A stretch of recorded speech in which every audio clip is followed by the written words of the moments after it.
माता स्वरूपम माता स्वरूपम देवी स्वरूपम देवी स्वरूपम प्रकृति स्वरूपम प्रकृति स्वरूपम प्रणम्यम प्रणम्यम प्रणम्यम प्रणम्यम या देवी सर्वभूतेषु मातृरूपेण संस्थिता नमस्तस्यै नमस्तस्यै नमस्तस्यै नमो नमः।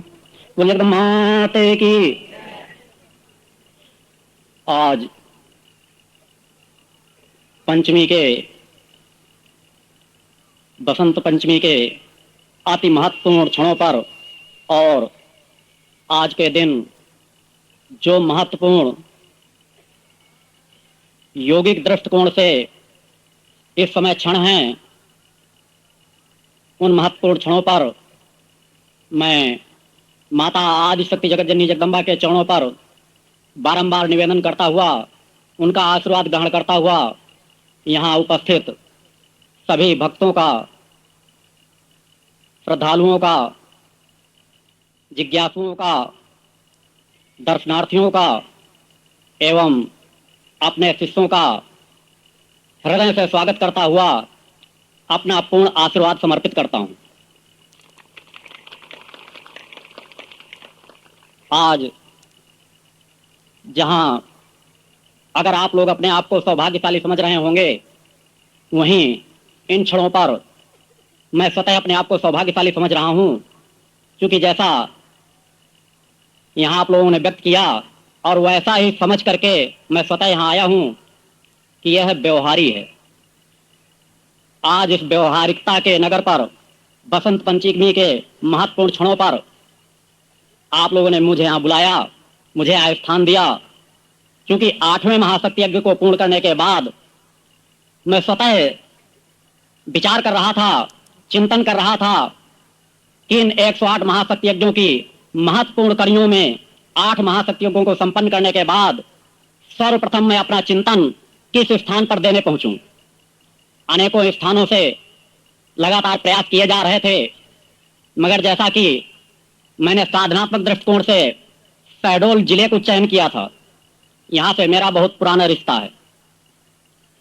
जैसा कि शहडोल नाम है, उसी तरह मैंने शहडोल जिले का चयन करके अपना साधनात्मक जीवन, इस जीवन का भी अधिक से अधिक यहीं व्यतीत किया और शहडोल जिले के समस्त क्षेत्रों का चिंतन करने के बाद जो कुछ व्यवहारी में पाया, वह व्यवहारी खींचकर मुझे यहां ले आई। क्योंकि मैं यहां लाखों करोड़ों को चिंतन देने नहीं आया, यहां मैं अपनी बात कहने आया हूं। अगर मेरी बात को यहां का एक भी व्यक्ति, एक भी मां का भक्त ग्रहण कर सका तो मैं समझूंगा कि आज का दिन मेरा सार्थक गुजर गया। जैसा कि शक्ति चेतना जागरण शिविर शब्द नाम रखा गया है, यह कोई जाति धर्म विशेष की या कोई संप्रदाय विशेष की या मैं अपना कोई अलग संगठन विशेष का कोई कार्यक्रम करने नहीं आया। शक्ति जो सबके हृदय पर स्थापित है, सबके पास है, चाहे जिस संगठन को आप लेकर के चल रहे होंगे, अगर आपकी शक्ति में थोड़ा सा और प्रवाह आ जाए तो लाभदायक ही सिद्ध होगा। वही चेतना साधक अपना कार्य केवल कहकर के ही नहीं करता, वह जब आपके सम्मुख बैठा होता है, जब उसे यहां आना होता है, उसके पहले से उसकी क्रियाएं सतत जारी रहती हैं। यहां व्यवहारी के ही अनेक ऐसे भक्त हैं जिन्होंने मुझे पूर्व में देखा भी नहीं होगा, मगर उन्होंने रात्रि में मेरे चिंतनों के अनुसार मेरे दर्शन किए। तब से मेरा चिंतन सतत इस क्षेत्र में है और जब मैं आप लोगों के सम्मुख बैठा हूं, यह निश्चित कर रहा हूं कि ये एक एक पल आपके सार्थक होंगे। क्योंकि शब्दों के अलावा जो मेरा साधनात्मक योग कर्म के माध्यम से कार्य चल रहा है, वह सतत आप लोगों को एक ऊर्जा के घेरे में रखे हुए है और उसके प्रवाह को यदि आप लोग जरा सा भी अनुभव करना चाहेंगे तो अवश्य प्राप्त होगा। मैं कोई महान संत नहीं हूं, मुझे सामान्य से भी सामान्य माने, मैं मां का शक्ति पुत्र हूं। मेरे पास कोई सोने और चांदी का सिंहासन नहीं है, मेरे पास मात्र मां के वस्त्रों का एक छोटा सा बिछौना है। मेरे पास बहुत बड़े वेदों पुराणों का भंडार नहीं लगा हुआ है, मगर उनका सार एक छोटा सा मां शब्द अवश्य है। वह मां शब्द जिसे मैंने अपने इस जीवन ही नहीं अनेकों जीवनों की अखंड साधनाओं के फलस्वरूप प्राप्त किया है। आज जो मैं शब्द कह रहा हूं, हो सकता है किसी के लिए अतिशयोक्ति हो जाए, मगर उन्हें आज बसंत पंचमी के दिन आप लोग अपनी अपनी डायरियों में नोट करके रख लीजिएगा कि एक माँ का छोटा सा बालक आप लोगों के बीच आया था। उसे आप चाहे योगी माने, चाहे संत माने, चाहे साधु माने, चाहे सन्यासी माने, मगर मैं अपने आप को सदैव एक छोटा सा बालक मानता हूं। उसने अपनी तुतली भाषा में, अपनी अज्ञानता की भाषा में आप लोगों के सामने अपने कुछ शब्द कहे थे कि मैं माँ का शक्ति पुत्र हूं। मैंने समस्त वेदों, शास्त्रों, उपनिषदों का सार एक माँ शब्द में निचोड़ा है, माँ शब्द में प्राप्त किया है, और वही माँ शब्द का सार आप लोगों के बीच उड़ेलने आया हूं। आप लोगों को वह प्रवाह देने आया हूं, आप लोगों को वह दिशा देने आया हूं कि जिस दिशा में यदि अपना आप मुख करके केवल खड़े हो जाएंगे तो आपको सब कुछ प्राप्त हो जाएगा। जैसा कहा गया चिंतन कि बड़े भाग्य से मनुष्य जीवन मिलता है, निश्चित है, मगर हर समाज का जो बार बार ये कहा गया है कि गुरु मार्गदर्शन नितांत आवश्यक है, क्योंकि समाज उसी प्रवाह से बराबर जुड़ता चला आया है। मगर भक्तों, जरा सा बताइए, यदि नदी में नाव आपकी पलट जाए, नदी में आप सवार हो, नाव पलट जाए, उस नाव का खेवनहार चाहे जितना नाव खेलने में एक्सपर्ट हो, और अगर नाव पलट जाए तो ना खेने वाला भीगने से बचेगा और ना उसमें बैठे हुए भीगने से बचेंगे, भीगेंगे सभी। और अगर मल्लाह नाव खेने वाला तैरना नहीं जानता तो आपको तो डुबाएगा ही, और वह स्वतः डूबेगा। आज हमारी आपकी जो समस्याएं हैं, हर धर्म की जो समस्याएं हैं, हर मनुष्य जीवन की जो समस्याएं हैं, उसका सबसे महत्वपूर्ण कारण है कि हमारे धर्म की नाव पलट चुकी है। और आज जिस तरह नाव जल में पलट जाए सभी भीगते हैं, मगर यदि उसमें कोई तैरना जानता है, तैराकी का कला की ज्ञान है, तो नाव रहे या ना रहे वह तैर कर तो किनारे लग ही जाएगा, और हजारों को बचाने की भी क्षमता रखता है यदि वह कुशल तैराक है। मगर मल्लाह यदि तैरना नहीं जानता, बहुत बड़ी ही नाव क्यों ना हो, अगर पलट गई है तो मल्लाह किसी काम का नहीं। और उसी तरह आज हमारे धर्म की नाव पलटी हुई है। यह बात कहने से अतिशयोक्ति नहीं है, क्योंकि जिस मार्ग पर मैं बैठा हूं उस मार्ग की सत्ता का मुझसे अधिक ज्ञान किसी को नहीं होगा। मैं आप लोगों की भाषा कहता हूं, आप लोगों के विचार जो आप लोग अंदर अंदर तड़पते रहते हैं अनेकों संस्थाओं से जुड़ करके, और उसके बाद भी मार्ग नहीं प्राप्त कर पाते।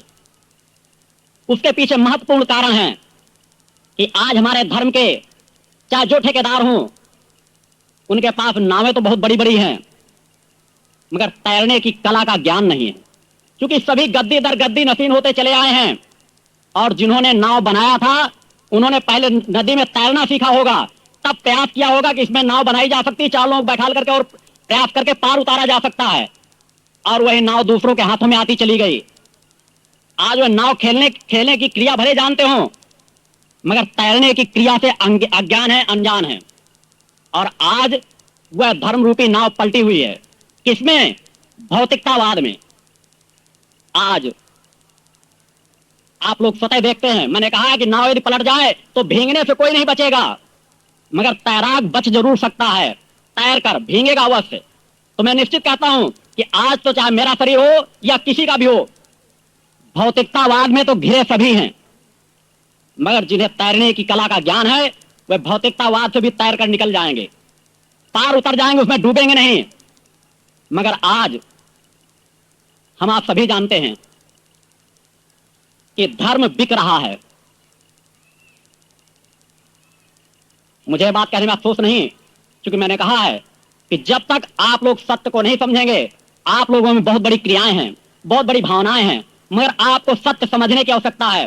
क्योंकि उसी प्रवाह में यदि आप लोग भगते रहे, आप किसी भी संगठन से जुड़े हों, मुझसे जुड़े हों, आपका यह अधिकार बनता है कि अगर मैं जिस शक्ति का उपासक हूं उससे मुख मोड़ करके भौतिकतावाद के मार्ग में यदि कोई एक टुकड़ा फेंक रहा हो और उसकी तरफ मैं दौड़कर भाग रहा हूं, तो आपका रोकने का कर्तव्य बनता है। क्योंकि आप अपना महत्वपूर्ण शीश उन गुरुओं के चरणों में समर्पित करते हैं, तो कुछ हक आपका भी बनता है। कुछ मार्ग दें, उन्हें बतलाएं कि आज उन टुकड़ों के पीछे भागने की जरूरत नहीं। आज अधिकांश संस्थाओं की बात कर रहा हूं, देश की अनेकों ऐसी संस्थाएं हैं जो बहुत कुछ कार्य कर रही हैं, जरूरत से ज्यादा कार्य किया है, मगर बहुत कुछ ऐसी भी हैं जो प्रशासन की राजनीति के जो भी टुकड़े फेंके जाते हैं उनके पीछे भगना दौड़ना शुरू कर देते हैं, जबकि राजनीति को धर्म के पीछे भगना चाहिए। हमारा क्या बिगड़ेगा? हम तो फकीरों का जीवन जीने वाले हैं, उस प्रकट सत्ता का आनंद लूटते हैं, उस प्रकट सत्ता का आनंद लुटाते हैं। अगर वह राजनीतिक सत्ता हमारा और भी जो कुछ है उसको भी सर्वस्व छीन लेगी, हमारा कुछ बिगड़ेगा नहीं। आता है इन शब्दों पर विशेष ध्यान देने की जरूरत है। आप लोग अपने आप को भौतिकतावाद की दौड़ में न लगाएं, क्योंकि साधक कुछ नहीं करता, साधक तो उस प्रकट सत्ता की आराधना करता है। संगठन आप लोग चलाते हैं और उस संगठन में सत्य को पकड़ें। भौतिकतावाद की दौड़ में मत दौड़ें, अपने संगठन को दौड़ने न दें। हर संगठन में अलौकिक शक्ति छिपी हुई है, क्योंकि जब भी संगठन का निर्माण किया जाता है तो सत्य को पकड़ने के लिए किया जाता है, शक्ति को पकड़ने के लिए किया जाता है, ना कि भौतिकतावाद को पकड़ने के लिए किया जाता है। 1000 से हम 2 भले हो सकते हैं, 1000 भले नहीं। अतः सर्वप्रथम आवश्यकता है कि अनेकों संगठनों से जुड़ी हुई है व्यवहार के क्षेत्र में कुशल व्यवहारी, उससे मैं निवेदन करूंगा, आग्रह करूंगा कि अपने क्षेत्र की जनता को, अपने क्षेत्र के संगठन को भौतिकतावाद की दौड़ से कुछ अलग करें, तथा जिस लक्ष्य के लिए उन्होंने अपने अपने संगठन बनाए हैं उस लक्ष्य को तन्मयता से पकड़ें। अन्यथा समय के साथ वही होता रहेगा कि धर्म को अधर्म में परिवर्तित किया जा रहा है, नास्तिकता का बोलबाला बढ़ता चला जा रहा है। उसमें अगर हम अपने आप को संभाल लें, और जैसा कि अगर यह व्यवहारी है, व्यवहार में कुशल है, तो व्यवहार में कुशल लोगों को ज्ञान अवश्य प्राप्त होता है। आप लोग बुद्धिजीवी वर्ग हैं, आपने दुर्गा सप्तशती पढ़ी होगी और भी चिंतन प्राप्त किए होंगे कि जब चारों तरफ हाहाकार मचा, देवताओं के अधिकार छीन लिए गए, तो सभी देवताओं ने उस प्रकट सत्ता को पुकारा। दुर्गा सप्तशती पूरी उसी से भरी पड़ी है, आप लोग पढ़ते हैं, उसमें जो महत्वपूर्ण सार लिखा हुआ है उसको समझने का प्रयास करें। यह कलयुग का जो वातावरण छाया हुआ है, क्या इससे भी भयंकरता का वातावरण आप लोग देखना चाहते हैं? क्या आज हमारा कर्तव्य नहीं बनता? क्या आज के वातावरण में देवी देवता नकारे नहीं जा रहे, ठुकराए नहीं जा रहे? हमारा आप सभी का कर्तव्य नहीं बनता कि हम भी उसी प्रकट सत्ता को पुकारें, उस मूल धुरी को पकड़ें जिस मूल धुरी से सब कुछ जुड़ा हुआ है। हम आप सभी जानते हैं कि समस्त शाखाएं उस माता आदि शक्ति जगतजननी जगदम्बा से जुड़ी हुई हैं, और हमारा भी कर्तव्य बनता है उस शक्ति को हम किस मार्ग से पकड़ें, ऐसा कौन सा मार्ग अपनाएं।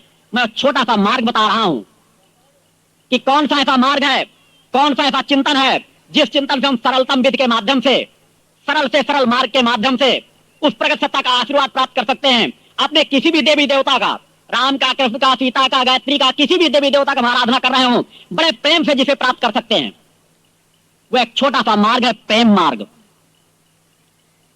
अगर आपके अंदर उस विराट सत्ता से, अपने इष्ट से प्रेम करने की कला का ज्ञान हो जाए, प्रेम जागृत हो जाए, क्योंकि प्रेम 2 शब्द, 2 अक्षरों से जुड़ा हुआ है, एक छोटा सा शब्द इतनी अलौकिकता से भरपूर है कि जिसकी कोई कल्पना नहीं। आप साधक ना हो, आप में साधना करने के सामर्थ्य ना हो, आप अंधे हो, गूंगे हो, बहरे हो, लूले हो, लंगड़े हो, मगर प्रेम भाव एक ऐसा भाव है जो हृदय से जागृत होता है।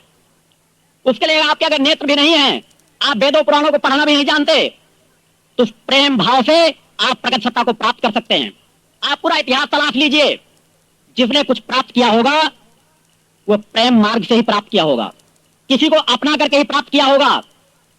और माता आदि सत्य जगजननी जगदम्बा के चरणों पर भी अगर हम अपने आप को न्यौछावर कर दें, तन्मय कर दें, एकाग्र कर दें उस प्रेम मार्ग को लेकर,